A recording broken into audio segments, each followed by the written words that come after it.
A+Tubeലേക്ക് സ്വാഗതം. ഞാൻ ആദ്യം ഒരു ചെറിയ സംഭവം പറയാം, അതിനുശേഷം മറ്റ് വിവരങ്ങൾ നിങ്ങൾക്ക് നൽകാം. ഞാൻ അടുത്ത കാലത്ത് കോട്ടയത്ത് പോയി, ഒരു വീട്ടിലാണ് പോയത്. അവിടെ ആ വീട്ടിൽ എല്ലാ മുറികളിലും AC ഉണ്ട്, ഹോം തിയേറ്ററുണ്ട്, സദാസമയവും അവിടുത്തെ ഫാനുകൾ കറങ്ങുന്നു. അവിടെ ഫ്രിഡ്ജുണ്ട്, അതേപോലെ വാഷിംഗ് മെഷീനുണ്ട്, മറ്റ് എല്ലാ ആധുനിക വൈദ്യുത സംവിധാനങ്ങളും അവിടെയുണ്ട്. പക്ഷേ ₹1 പോലും അവർക്ക് കറണ്ട് ബില്ലായിട്ട് അടയ്ക്കേണ്ടി വരുന്നില്ല. ഇത് സംഭവിച്ചിരിക്കുന്നത് അവർ അവിടെ ആ വീടിൻ്റെ മേൽക്കൂരയിൽ സൗരോർജ പ്ലാന്റ് സ്ഥാപിച്ചിരിക്കുന്നു. ആ പ്ലാന്റിൽ നിന്നും കിട്ടുന്ന വൈദ്യുതി അവർക്ക് നിർലോഭം ഉപയോഗിക്കാൻ കഴിയുന്നു എന്നുള്ളതാണ്. ഈ പദ്ധതി ഞാൻ ആദ്യം അവിടെയാണ് നേരിട്ട് കാണുന്നത്. ഇപ്പോൾ ഞാനിത് ഒരു എപ്പിസോഡായിട്ട് അവതരിപ്പിക്കാൻ കാരണം, ഇത്തരം സൗരോർജ പദ്ധതിക്ക് സബ്സിഡി ആനുകൂല്യം KSEB പ്രഖ്യാപിച്ചിരിക്കുകയാണ്. അതിനുള്ള തീയതികൾ അവരും പ്രഖ്യാപിച്ചിട്ടുണ്ട്. ഉടനെ തന്നെ അതിന് താല്പര്യമുള്ളവർ, സബ്സിഡി ആനുകൂല്യം വേണമെന്നുള്ളവർ ഉടനെ രജിസ്റ്റർ ചെയ്യുക. ഞാൻ കണ്ട ഈ കോട്ടയത്ത് അവർ KSEBയുടെ സബ്സിഡി ആനുകൂല്യം ലഭിച്ചിട്ടല്ല ചെയ്തത്, സ്വന്തം നിലയിലാണ് അവരത് ചെയ്തിരിക്കുന്നത്. നമുക്കും സ്വന്തം നിലയിൽ ചെയ്യാം.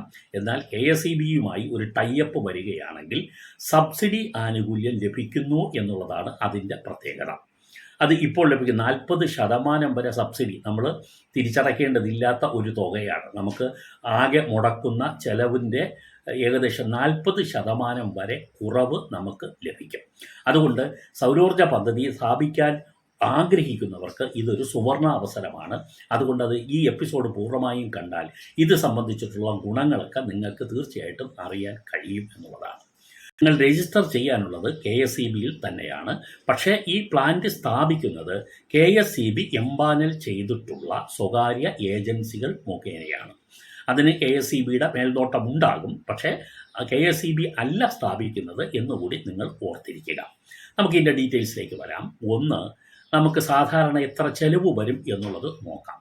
1 കിലോ വാട്ട്സാണ് നമ്മൾ ഉത്പാദിപ്പിക്കാൻ ഉദ്ദേശിക്കുന്നതെങ്കിൽ, ഇല്ലെങ്കിൽ അതിനുള്ള സ്ഥലമാണ് നമുക്കുള്ളതെങ്കിൽ, അത് 100 ചതുരശ്ര അടി ഉണ്ടായിരിക്കണം, സ്ക്വയർ ഫീറ്റ്. 100 സ്ക്വയർ ഫീറ്റ് എങ്കിലും സ്ഥലം ഉള്ള ഒരാൾക്ക് മാത്രമേ 1 കിലോ വാട്ട്സിൻ്റെ വൈദ്യുതി ഉത്പാദിപ്പിക്കാനുള്ള സോളാർ പ്ലാന്റ് സ്ഥാപിക്കാൻ കഴിയുകയുള്ളൂ. ഈ സോളാർ പ്ലാന്റ് എന്ന് പറഞ്ഞാൽ എല്ലാവർക്കും അറിയാമായിരിക്കുമെന്ന് ഞാൻ കരുതുന്നത് കൊണ്ടാണ് അത് വിശദമായി വിശദീകരിക്കാത്തത്. അറിയാത്തവരാണെങ്കിൽ ഒരു ചുരുക്കമായി ഞാൻ പറയാം. താപം കൊണ്ട്, സൂര്യനിൽ നിന്നും കിട്ടുന്ന താപം കൊണ്ട് നമ്മുടെ വീടുകളിലെ മേൽക്കൂരയിൽ സ്ഥാപിച്ചിരിക്കുന്ന സോളാറിലേക്ക് ലഭിക്കുന്ന ഈ ചൂട് ഇല്ലെങ്കിൽ ഈ താപം ഉപയോഗിച്ച് വൈദ്യുതി ഉണ്ടാക്കപ്പെടുകയും അത് സ്റ്റോർ ചെയ്യപ്പെട്ട് നമുക്ക് നമ്മുടെ വീട്ടിൽ ഉപയോഗിക്കാനും കഴിയും. സ്റ്റോർ ചെയ്ത് നമുക്ക് സ്വന്തം നിലയിൽ ഉപയോഗിക്കാൻ കഴിയുന്ന പദ്ധതിയുമുണ്ട്. ഈ സ്റ്റോർ ചെയ്യാതെ KSEB നേരിട്ട് KSEBയുടെ ഗ്രിഡിലേക്ക് നമുക്ക് കൊടുത്ത് നമുക്കതിന് കാശ് കിട്ടുന്ന ഒരു സംവിധാനവും ഉണ്ട്. ഇത് രണ്ടുമുണ്ട്. പക്ഷെ വേണമെന്ന് ആഗ്രഹിക്കുന്നവർ ഓർക്കുക, 1 കിലോ വാട്ട്സിന് ഉത്പാദിപ്പിക്കുന്നതിന് 100 ചതുരശ്ര അടിയെങ്കിലും വേണം. 1 കിലോ വാട്ട്സ് ഉണ്ട്, 2 ഉണ്ട്, 3 ഉണ്ട്, 5 ഉണ്ട്, 7 ഉണ്ട്, 10 ഉണ്ട്, 4 ഇല്ല എന്നേ ഉള്ളൂ. 4 ഒഴികെയുള്ള 1 മുതൽ 10 വരെ കിലോ വാട്ട്സിന് നമുക്ക് ഈ പാനൽ സ്ഥാപിക്കാം. അത്രയും കിലോ വാട്ട്സ് കിട്ടുന്ന വൈദ്യുതി ഉത്പാദിപ്പിക്കുന്ന പ്ലാന്റുകളെയാണ് ഞാൻ ഉദ്ദേശിച്ചത്. ഇതിനുള്ള ആനുകൂല്യങ്ങളാണ് ഇപ്പോൾ ലഭിക്കുന്നത്. ഈ കപ്പാസിറ്റി അടിസ്ഥാനത്തിലാണ് ഞാനത് പറഞ്ഞത്. ഉത്പാദിപ്പിക്കുന്നത് പൂർണ്ണമായും നമുക്ക് ഉപയോഗിക്കാം, മിച്ചം വരുന്നത് KSEBക്ക് കൊടുക്കാം. അങ്ങനെയാണ് ഈ പ്ലാനിൻ്റെ സംവിധാനം ഉള്ളത്. ഈ കിട്ടുന്ന തുക എന്ന് പറഞ്ഞാൽ ഞാൻ നേരത്തെ പറഞ്ഞതുപോലെ വൈദ്യുതി റെഗുലേറ്ററി ബോർഡ് നിശ്ചയിക്കുന്ന, അതാത് സമയം നിശ്ചയിക്കുന്ന നിരക്ക്, ഓരോ യൂണിറ്റിനുമുള്ള നിരക്ക് നമുക്ക് ലഭിക്കുകയും ചെയ്യും. വർഷത്തിൽ, അതായത് സെപ്റ്റംബറിലാണ് ഇത് കണക്കാക്കുന്നത്. സെപ്റ്റംബറിൽ നോക്കുമ്പോൾ നമ്മൾ എത്രയാണ് KSEBക്ക് കൊടുത്തത്, നമുക്ക് KSEB എത്രയാണ് തന്നിട്ടുള്ളത്, ഇത് തമ്മിലുള്ള അന്തരം നോക്കിയതിന് ശേഷം ആ അന്തരത്തിനുള്ള തുക നമുക്ക് കിട്ടും. 3 കിലോ വാട്ട്സ് വരെയുള്ള സോളാർ പ്ലാന്റ് സ്ഥാപിക്കുന്നതിന് 40% സബ്സിഡി ലഭിക്കുക. 4 മുതൽ 10 വരെയുള്ള ഓരോ കിലോ വാട്ട്സിനും 20% സബ്സിഡി കിട്ടും. 4 മുതൽ 10 വരെയുള്ള കിലോ വാട്ട്സിൻ്റെ സബ്സിഡിയാണ് ഞാൻ പറഞ്ഞത്. ഇപ്പോൾ പ്രതിമാസം 1500 രൂപ നിങ്ങൾക്ക് ബില്ല് വരുന്നു എന്ന് വെക്കുക. അങ്ങനെ വരുന്നവർക്ക് 3 കിലോ വാട്ട്സിൻ്റെ വെക്കുന്നതാണ് നല്ലത് എന്നാണ് സാങ്കേതിക വിദഗ്ധരുടെ അഭിപ്രായം. കാരണം നമുക്ക് കൂടുതൽ വാട്ട്സ് നമ്മൾ ഉപയോഗിക്കാൻ ആഗ്രഹിക്കുന്നവരാണെങ്കിൽ കൂടുതൽ കിലോ വാട്ട്സ് കിട്ടുന്ന പ്ലാന്റ് സ്ഥാപിക്കണം. ഞാൻ 10 വരെ പ്ലാന്റുകളുണ്ട്. ഏറ്റവും കൂടുതൽ നിങ്ങൾ ഉപഭോഗം എത്രയാണോ അതനുസരിച്ചിട്ട് നിങ്ങൾ കണക്കാക്കി വെക്കുന്നതായിരിക്കും നല്ലത്. ഇപ്പോൾ എങ്ങനെയായാലും 4 അംഗമുള്ള ഒരു വീട്ടിലാണെങ്കിൽ പൊതുവെ 3 കിലോ വാട്ട്സ് ഇല്ലെങ്കിൽ 4 കിലോ വാട്ട്സ് മതിയാകും എന്നുള്ളതാണ് പറയപ്പെടുന്നത്. 3 കിലോ വാട്ട്സിൻ്റെയാണ് ഉചിതം എന്നുള്ളതാണ് പൊതുവെയുള്ള അഭിപ്രായം. അത്ര മതിയാകും. 1 കിലോ വാട്ട്സിൻ്റെ പ്ലാന്റ് സ്ഥാപിച്ചാൽ 4 യൂണിറ്റ് വൈദ്യുതി ദിനം പ്രതി കിട്ടും എന്ന് കണക്കാക്കപ്പെട്ടിരിക്കുന്നു. അപ്പോൾ നിങ്ങൾ ഒരു 30 ദിവസം 4 യൂണിറ്റ് വെച്ചാണെങ്കിൽ നിങ്ങൾ കൂട്ടി നോക്കുക, ഏകദേശം 120 യൂണിറ്റ് ഉണ്ടാകും. 120 യൂണിറ്റാണ് അതിന് നിങ്ങൾ കണക്കാക്കാൻ ഏറ്റവും നല്ലത്. വൈദ്യുതി ബില്ല് നിങ്ങൾക്ക് കിട്ടിക്കഴിഞ്ഞാൽ അത് 2 മാസത്തെ ബില്ലാണ് കിട്ടുന്നത്. ഈ 2 മാസത്തെ ബില്ല് കിട്ടുമ്പോൾ നിങ്ങൾ അതിൻ്റെ പകുതി 1 മാസത്തെയാകും. ഈ പകുതി എടുത്തതിന് ശേഷം അതിനെ ഡിവൈഡ് ചെയ്യുക. അപ്പോൾ ഒരു ദിവസം എത്ര യൂണിറ്റ് നിങ്ങൾ ഉപയോഗിക്കുന്നു എന്ന് നിങ്ങൾക്ക് മനസ്സിലാകും. അങ്ങനെയാണെങ്കിൽ 3 കിലോ വാട്ട്സ് വരെ വരുമ്പോൾ 360 യൂണിറ്റ് വരെ നിങ്ങൾക്ക് ഒരു പ്രതിദിനം നിങ്ങൾക്ക് ഉപയോഗിക്കാൻ കഴിയും. 4 അംഗങ്ങളുള്ള ഒരു കുടുംബത്തിന് 3 കിലോ വാട്ട്സിൻ്റെ പ്ലാന്റ് സ്ഥാപിച്ചാൽ മതിയാകും എന്ന് ഞാൻ സൂചിപ്പിച്ചു. അങ്ങനെയാണെങ്കിൽ ഒരു ദിവസം 12 യൂണിറ്റ് വരെ ആ സോളാർ പ്ലാന്റിൽ നിന്നും നമുക്ക് കിട്ടും. അതുകൊണ്ട് 3 കിലോ വാട്ട്സ് ആണ് ഏകദേശം ആവറേജായി നമുക്ക് വെക്കാൻ കഴിയുന്നതെന്നാണ് എൻ്റെയും അഭിപ്രായം. നിങ്ങൾ അത് തിരഞ്ഞെടുക്കുക. അങ്ങനെയാണെങ്കിൽ 3 കിലോ വാട്ട്സ് ഉള്ള ഒരു പ്ലാന്റ് സ്ഥാപിക്കാൻ എത്ര ചെലവ് വരും എന്ന് നിങ്ങൾ അറിയുക. 1,90,500 രൂപയാണ് വരിക. അത് വരുന്നു എന്നുണ്ടെങ്കിലും സബ്സിഡി ഇനത്തിൽ നിങ്ങൾക്ക് 57,000 രൂപ സബ്സിഡി ഇനത്തിൽ കിട്ടും. ആകെ നിങ്ങൾ മുതൽ മുടക്കേണ്ടത് 1,33,500 രൂപ മാത്രമാണ് എന്ന് മനസ്സിലാക്കുക. ഇപ്പോൾ ഈ സബ്സിഡി ആനുകൂല്യം ലഭിക്കുന്നു എന്നുള്ളത് കൊണ്ടാണ് ഇത് കിട്ടുക. ഇല്ലെങ്കിൽ നിങ്ങൾ പൂർണ്ണമായും 3 കിലോ വാട്ട്സിൻ്റെ ഒരു പ്ലാന്റ് സ്ഥാപിച്ചു കഴിഞ്ഞാൽ നിങ്ങൾ 1,90,500 രൂപ നിങ്ങൾ അടയ്ക്കേണ്ടി വരും. അത് ഒഴിവാക്കാനാണ് സബ്സിഡിക്ക് ഇപ്പോൾ അപേക്ഷിക്കാൻ പറയുന്നത്. ഓരോ 200 യൂണിറ്റിൻ്റെയും ലഭിക്കുന്ന ഓരോ 200 യൂണിറ്റിൻ്റെയുമാണ് സ്ലാബ് കണക്കാക്കിയിട്ട് അതിൻ്റെ ഈ തോത് നിശ്ചയിക്കുകയും അതിനുള്ള തുക നമുക്ക് ലഭിക്കുകയും ചെയ്യുക. വൈദ്യുതി ഉപയോഗിക്കുന്നു എങ്കിൽ, അതായത് KSEBയുടെ വൈദ്യുതി ഉപയോഗിക്കുന്നെങ്കിൽ അതിന് വേറെ ചാർജ് ബില്ല് വരികയും ചെയ്യും. നമ്മൾ ഇതിൽ നിന്നുള്ള പ്ലാന്റിൽ നിന്നുള്ളത് ഉപയോഗിച്ചാൽ മതിയാകും എന്നുണ്ടെങ്കിൽ പ്രശ്നമില്ല. എന്നാൽ അധികമായി നമ്മൾ ഉപയോഗിക്കേണ്ടി വരുന്നതിന് KSEBക്ക് നമ്മൾ തുക കൊടുക്കേണ്ടി വരും. ഇതിനുള്ള അപേക്ഷ എങ്ങനെയാണ് നൽകാനുള്ളത്? അപേക്ഷ നൽകാൻ kiran.kseb.in എന്ന് പറയുന്ന സൈറ്റിലാണ് നിങ്ങൾ പ്രവേശിക്കാനുള്ളത്. അത് നിങ്ങൾക്ക് ഗൂഗിൾ സെർച്ചിൽ പോയി കഴിഞ്ഞാൽ കിരൺ ഞാൻ ഡിസ്ക്രിപ്ഷനിൽ കൊടുക്കുന്നുണ്ട്. kiran.kseb.in എന്ന സൈറ്റിൽ പ്രവേശിക്കുകയും അവിടെ സൗര സബ്സിഡി സ്കീം എന്ന് പറയുന്ന ഒരു ഓപ്ഷൻ നിങ്ങൾക്ക് കാണാൻ കഴിയുകയും ചെയ്യും. അതിലേക്ക് നിങ്ങൾ പ്രവേശിച്ച് കഴിയുന്നതിന് ശേഷം നിങ്ങൾ അതിൻ്റെ ഓരോ ഭാഗങ്ങളും ഫില്ല് ചെയ്ത് സബ്മിറ്റ് ചെയ്താൽ മതി. അപ്പോൾ ഒരു കാര്യം നിങ്ങൾ ശ്രദ്ധിക്കാനുള്ളത്, കമ്പനിയെ തിരഞ്ഞെടുക്കാനുള്ളത് നമ്മൾ തന്നെയാണ്. അതായത് KSEBയുടെ സൈറ്റിൽ, ഈ പറയുന്ന സൈറ്റിൽ തന്നെ അവർ എംപാനൽ ചെയ്യപ്പെട്ട, അവർ ലിസ്റ്റിൽ ഉൾപ്പെടുത്തിയിരിക്കുന്ന ഈ സോളാർ പ്ലാന്റ് സ്ഥാപിക്കുന്ന കമ്പനികളുടെ ലിസ്റ്റ്, പേര്, അഡ്രസ്സ്, ഫോൺ നമ്പർ മുഴുവനും ആ സൈറ്റിൽ നിന്ന് നിങ്ങൾക്ക് ലഭിക്കും. ആ സൈറ്റിൽ പ്രവേശിച്ചിട്ട് ആ നമ്പറിൽ നിങ്ങൾ ബന്ധപ്പെടണം. അവരുമായിട്ട് നെഗോഷിയേറ്റ് ചെയ്യണം. കാരണം അവർ ഇൻസ്റ്റാൾ ചെയ്യുന്നത് അവരാണ്. നിങ്ങൾക്ക് അവരുമായിട്ട് നെഗോഷിയേറ്റ് ചെയ്തതിന് ശേഷം ഏറ്റവും ഫീസിബിളായി നിങ്ങൾക്ക് തോന്നുന്ന ഒരു കമ്പനിയെ സെലക്ട് ചെയ്യുക. തുക മാത്രം നോക്കരുത്, കമ്പനിയെക്കുറിച്ച് ഒന്ന് പഠിക്കുന്നത് നന്നായിരിക്കും. ചില കമ്പനികൾ ഇതിനകത്ത് ചില ബുദ്ധിമുട്ടുകൾ കസ്റ്റമേഴ്സിന് ഉണ്ടാക്കിയിട്ടുണ്ട് എന്ന് പൊതുവെ പറയപ്പെടുന്നുണ്ട്. എൻ്റെ ശ്രദ്ധയിൽ കാര്യം വന്നിട്ടുള്ളതാണ്. അതുകൊണ്ട് തീർച്ചയായിട്ടും നിങ്ങൾ കമ്പനിയെ സെലക്ട് ചെയ്യുമ്പോൾ ഉചിതമായി തിരഞ്ഞെടുക്കാൻ ശ്രദ്ധിക്കുക. അനർട്ട് പോലുള്ള കമ്പനികളുണ്ട്. സർക്കാരിൻ്റെ ഒരു ഏജൻസിയാണ് അനർട്ട്. അനർട്ടും പ്രത്യേക ഒരു സബ്സിഡി നൽകുന്നുണ്ട്. അതുകൊണ്ട് നിങ്ങൾ അനർട്ടിനെ സമീപിക്കുന്നത്, ഒരു സർക്കാർ ഏജൻസിയെ സമീപിക്കുന്നു എന്നുള്ളതിന് ഉചിതമായിരിക്കും. അത് നിങ്ങളുടെ യുക്തമാണ്. എന്തായാലും ലിസ്റ്റ് ലിസ്റ്റ് അതിനകത്തുണ്ട്. ആ ലിസ്റ്റിൽ നിന്ന് നിങ്ങൾക്ക് ഒരാളിനെ ഓപ്റ്റ് ചെയ്യാം. അത് തീരുമാനിച്ചതിന് ശേഷമാണ് നിങ്ങൾ ഈ രജിസ്ട്രേഷൻ ഉൾപ്പെടെയുള്ള കാര്യങ്ങൾ ചെയ്യാനുള്ളത്. രജിസ്ട്രേഷൻ്റെ തുക 1000 രൂപയാണ്. 1000 പ്ലസ് നമ്മൾ GST ടാക്സ് കൂടി അടയ്ക്കേണ്ടി വരും. ഏകദേശം 1200 രൂപയ്ക്കകത്തോ മറ്റോ വരാനാണ് സാധ്യത. അത്രയും തുക നിങ്ങൾ ആദ്യം അടയ്ക്കേണ്ടി വരും. എന്നാൽ ഈ കമ്പനിയിൽ നിന്നും നിങ്ങൾക്ക് ആ രജിസ്ട്രേഷൻ തുക തിരിച്ചു കിട്ടുകയും ചെയ്യും. കമ്പനിക്ക് പൊതുവെ ഒരു തുക നിശ്ചയിക്കുമെങ്കിലും അതിൽ രജിസ്ട്രേഷൻ ഫീസ് കൂടെ ഉൾപ്പെടെയാണ്. അതുകൊണ്ട് നിങ്ങൾ അത് ആദ്യം നിങ്ങൾ തന്നെ അടയ്ക്കേണ്ടി വരും. അടച്ചു കഴിഞ്ഞതിന് ശേഷം ഈ കമ്പനിയിൽ നിന്നും അത് നിങ്ങൾക്ക് റെഡ്യൂസ് ചെയ്ത് കിട്ടും. ഇതിനെ സംബന്ധിച്ച് മറ്റൊരു കാര്യം കൂടി നിങ്ങളുടെ ശ്രദ്ധയിൽപ്പെടുത്താം.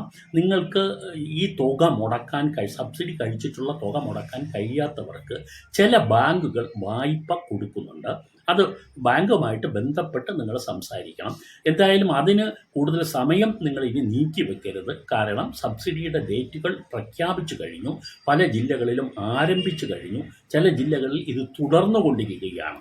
രജിസ്ട്രേഷൻ നടത്തുന്നവരിൽ ആദ്യം രജിസ്റ്റർ ചെയ്യുന്നവരെ KSEB പരിഗണിക്കും. വളരെ പരിമിതമായ ആളുകൾക്ക് ഇത് കിട്ടാൻ സാധ്യതയുള്ളൂ. അതുകൊണ്ട് എത്രയും വേഗം നിങ്ങൾ രജിസ്റ്റർ ചെയ്യുക.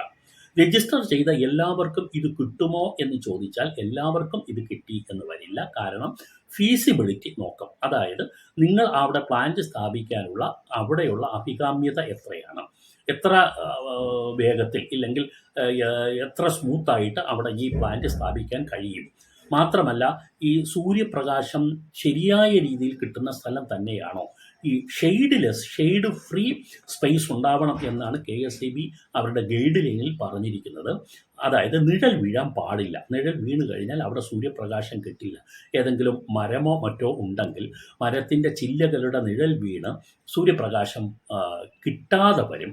അതുകൊണ്ട് തീർച്ചയായിട്ടും നിങ്ങൾ അതുകൂടി ആദ്യം നിങ്ങളുടെ ഒരു ശ്രദ്ധ നിങ്ങളുടെ മേൽക്കൂരയുടെ മേൽ വേണം.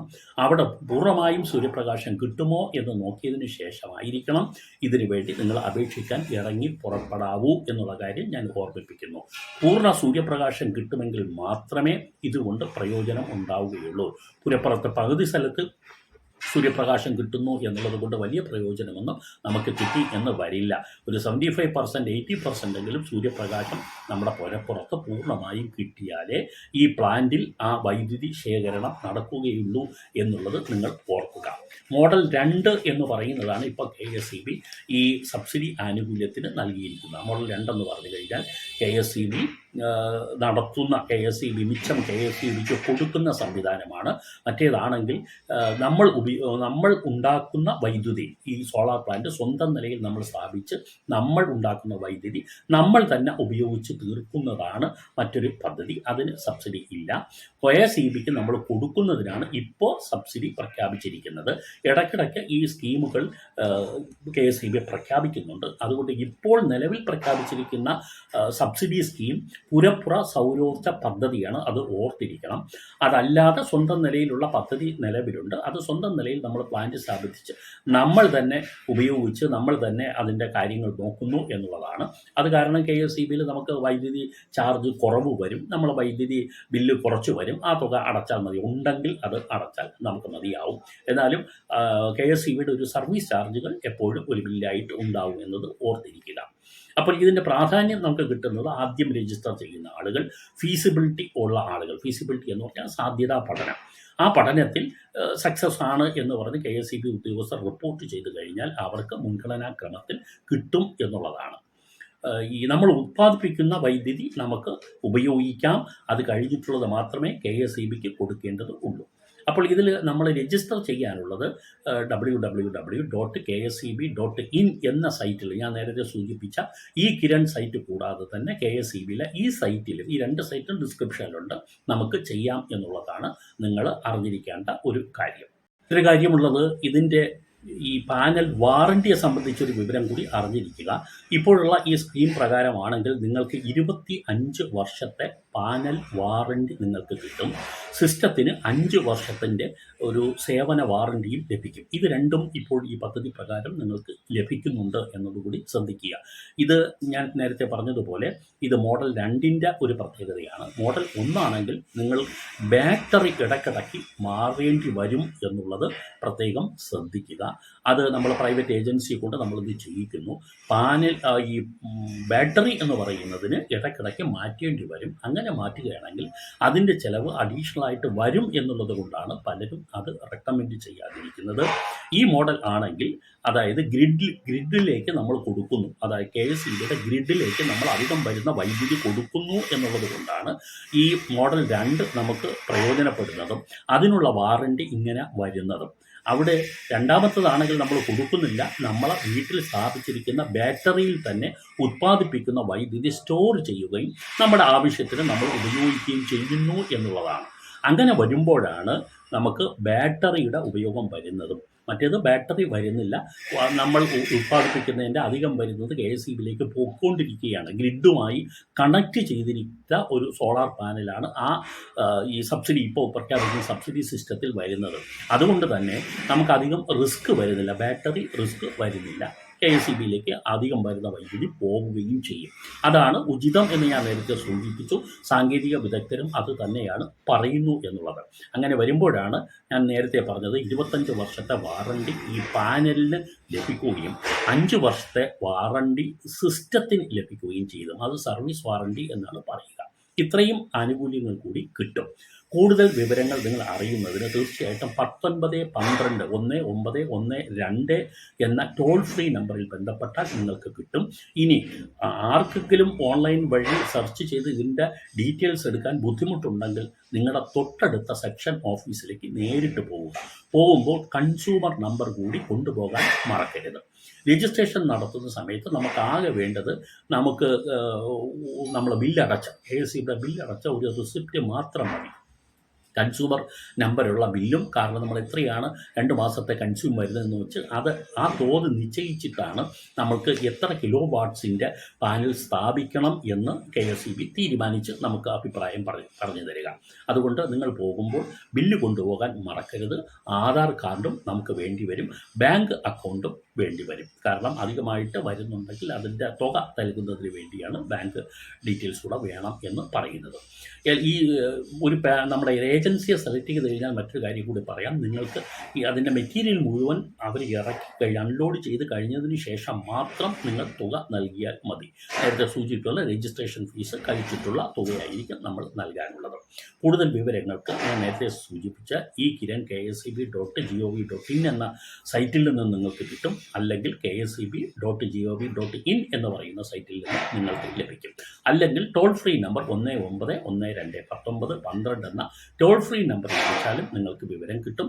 തൊട്ടടുത്ത KSEBിയുടെ സെക്ഷൻ ഓഫീസിൽ നിങ്ങൾ കറണ്ട് ചാർജ് അടയ്ക്കുന്ന സെക്ഷൻ ഓഫീസിൽ പോവുകയാണെങ്കിൽ അവിടെ നിന്നും നിങ്ങൾക്ക് വിവരം കിട്ടും. വൈകരുത്. ഒരു കാര്യം മാത്രം ഞാൻ എൻ്റെ സബ്സ്ക്രൈബേഴ്സിനോട് പറയുന്നു, താല്പര്യമുണ്ടെങ്കിൽ ഒട്ടും വൈകരുത്. നാളെ തന്നെ നിങ്ങൾ ബന്ധപ്പെടുക. അല്ലെങ്കിൽ ഇത് കേട്ട് കഴിഞ്ഞാൽ തൊട്ടടുത്ത ദിവസം എപ്പോഴാണോ അപ്പോൾ തന്നെ ബന്ധപ്പെടുക. ഡേറ്റുകൾ പരിമിതമായ തരത്തിലുള്ള തീയതികളാണ്, അതായത് ചുരുക്കം ദിവസങ്ങളെ ഇനി ഉള്ളൂ എന്നാണ് ഞാൻ മനസ്സിലാക്കുന്നത്. പല ജില്ലകളിലും ഏതാണ്ട് ക്ലോസിംഗ് ഡേറ്റിനോട് അടുത്ത് കഴിഞ്ഞിട്ടുണ്ട്. ഇത് സംബന്ധിച്ച് മറ്റെന്തെങ്കിലും വിവരങ്ങൾ ലഭിക്കുകയാണെങ്കിൽ തീർച്ചയായിട്ടും ഞങ്ങളുടെ ചാനലിലൂടെ നിങ്ങളുമായി പങ്കുവെക്കുന്നുണ്ട്. ചാനൽ സബ്സ്ക്രൈബ് ചെയ്യുക. ഇത്തരം വിവരങ്ങൾ നിങ്ങൾക്ക് നൽകുന്നുണ്ട് ഈ ചാനൽ. ഷെയർ ചെയ്യാനും മറക്കാതിരിക്കുക. നന്ദി, നമസ്കാരം.